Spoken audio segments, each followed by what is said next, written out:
বিসমিল্লাহির রহমানির রহিম। আসসালামু আলাইকুম এভরিওয়ান। আজকে আপনাদেরকে দেখাবো ঘরে কিভাবে খুব সহজে তান্দুরি চিকেন তৈরি করতে পারবেন। অনেকে মনে করে এটা অনেক ঝামেলার কাজ, কিন্তু আজকে খুব সহজে আপনাদেরকে দেখাবো এই রেসিপিটা। আশা করি খুব ভালো লাগবে। চলেন দেখে নিই আমার কী কী উপকরণ লাগছে। প্রথমে নিয়ে নেব টক দই 3 টেবিল চামচ, আদা রসুন বাটা 6 টেবিল চামচ, মরিচের গুঁড়া 3 টেবিল চামচ, জিরার গুঁড়া 2 টেবিল চামচ, হলুদের গুঁড়া সামান্য, ধনিয়ার গুঁড়া সামান্য। তান্দুরি চিকেনের মশলা নিয়েছি 4 টেবিল চামচ, টেস্টিং সল্ট আর লবণ পরিমাণ মতো, আর লেবু নিয়েছি। এটা হচ্ছে সরিষার তেল আর এটা হচ্ছে রান্নার রেগুলার তেল। আমার মাংসের ওজন ছিল 3 কেজি। দেখেন আমি কীভাবে কাট করে নিয়েছি। আপনারা চাইলে ছোটো করে নিতে পারেন। সুন্দর করে কাট করে নিতে হবে। এভাবে কাট করে নিলে হবে কি মশলাটা ভালো করে ভিতর পর্যন্ত যাবে। আমি কেটে ভালো করে পরিষ্কার করে পানি ঝরিয়ে নিয়েছি, পানি যাতে না থাকে মুরগিতে। এখন মুরগিটা ম্যারিনেট করার জন্য যা যা লাগবে, প্রথমে নিয়ে দেবো টক দইটা। আমি গোলমরিচের গুঁড়ো নিয়েছি 1 টেবিল চামচ, আপনারা নেবেন। এখন সবগুলো মশলা একে একে ঢেলে দেবো। আমি তো পরিমাণটা বলেই দিলাম আপনাদেরকে, আপনারা আপনার পরিমাণ অনুযায়ী নেবেন। যত কেজি মুরগি নেবেন তত টেবিল চামচ মশলা নেবেন। এখন দিয়ে দেবো তান্দুরি চিকেনের মশলাটা, আদা রসুন বাটাটাও দিয়ে দিব। এরপর দিব লবণ আর টেস্টিং সল্ট আমার পরিমাণ অনুযায়ী, সাথে লেবুগুলো চিপে নেব। লেবু দেওয়ার কারণে এক্সট্রা একটা স্মেল থাকে, মুরগির এই স্মেলটা আর করবে না, তার কারণে লেবুটা দেওয়া। আপনারা চাইলে স্কিপ করতে পারেন, কিন্তু দিলে ভালো হয় আর কি। এখন দিয়ে দিব সয়া সস 3 টেবিল চামচের মতো। এখন আমি সরিষার তেলটা ঢেলে দিব। সরিষার তেলটা দিতেই হবে, সাথে রান্নার রেগুলার তেলটা দিয়ে ভালোভাবে মিক্স করতে হবে। কেউ চামচ দিয়ে মিক্স করতে যাবে না, সবাই এটা চেষ্টা করবেন হাত দিয়ে মিক্স করতে। হাত দিয়ে মিক্স করলে অনেক ভালো হয়। মশলাটা অনেক সময় নিয়ে মিক্স করতে হবে। আমি অনেক ভালোভাবে মিক্স করছিলাম, দেখলে হয়তো বুঝতে পারবেন।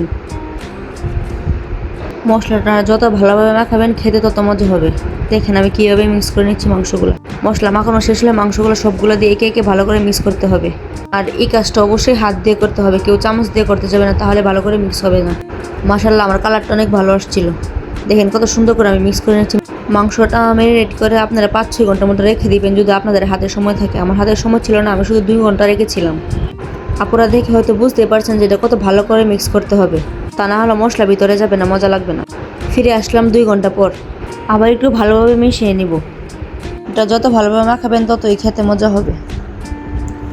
আর এই তান্দুরি চিকেনটা ভাজতে খুব অল্প তেল লাগে। আমি দেখেন একটু সামান্য একটু তেল দিয়ে দিলাম ফ্রাই প্যানে, তারপরে দিয়ে দিব আস্তে আস্তে সবগুলো। আর এটা বাজার প্রসেসিং হচ্ছে, প্রথমে চুলার আঁচটা একদম লো করে দিয়ে ঢাকনা দিয়ে 15 মিনিট সিদ্ধ করে নেবেন। তারপরে চুলার আঁচটা একটু মিডিয়াম করে দিবেন। ফিরে আসলাম 10 মিনিট পর উল্টে দেওয়ার জন্য। চুলাটা লো করে বাজলে হবে কি মাংসটা ভিতর দিয়ে একদম সিদ্ধ হয়ে আসবে, তা না হলে কাঁচা কাঁচা থাকবে চুলার আঁচটা বাড়িয়ে দিয়ে বাজলে।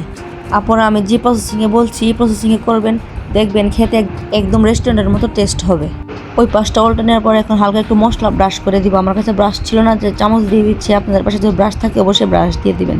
এই মশলাটা দেওয়ার কারণ হচ্ছে মশলাটা একদম ভিতর পর্যন্ত পৌঁছাবে। আমার 15 মিনিটের বাতা শেষ। এখন আমি চুলার আঁচটা একটু বাড়িয়ে দিব, মিডিয়াম করে দিব আর কি।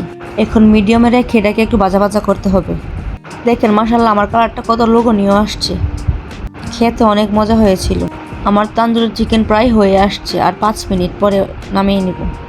আর হ্যাঁ, এটা একটু সময় নিয়ে বাঁচতে হবে। দেখেন মাশাআল্লাহ, পুরোটা একদম রেস্টুরেন্টের মতো হয়েছে। আমার ভেজে নেওয়া কমপ্লিট। এখন আমি এটা নামিয়ে নেব চুলার থেকে। আমার ভিডিওটা যদি ভালো লেগে থাকে অবশ্যই আমার রেসিপিটা একবার ট্রাই করে দেখবেন। বিশ্বাস না হলে একবার ট্রাই করে দেখবেন খেতে যে কতটা মজা হয় এই তান্দুরি চিকেনটা। নান রুটি হলে তার কোনো কথাই নাই। আশা করি সবাই আমাকে সাপোর্ট করে আমার পাশে থাকবেন, আমিও আপনাদের পাশে থাকবো। এখন যেহেতু রোজার দিন, রোজা রেখে খুব ক্লান্ত লাগে, বাচ্চা কাচ্চা আছে সামনে, একদম নাজেহাল অবস্থা, তাই নিয়মিত ভিডিও আপলোড দিতে পারছি না। ইনশাল্লাহ এদের পরে রেগুলার ভিডিও আপলোড করব। সবাই ভালো থাকবেন, আমার জন্য দোয়া করবেন, আমার ছেলের মেয়ের জন্য দোয়া করবেন। আর আমরা যারা ফেসবুকে কাজ করি, এই প্ল্যাটফর্মে কাজ করতে খুব ধৈর্যের দরকার। ধৈর্য হারা হলে চলবে না, ধৈর্য ধরতে হবে প্রচুর। এই ধৈর্যের ফলে একদিন মিষ্টি হবে ইনশাল্লাহ। আমার ভিডিওটা যদি আপনাদের কাছে ভালো লেগে থাকে অবশ্যই আমার কমেন্টে আপনার মতামতটা জানিয়ে দিবেন। আজকের ভিডিওটা এইটুকুই। আল্লাহ হাফেজ।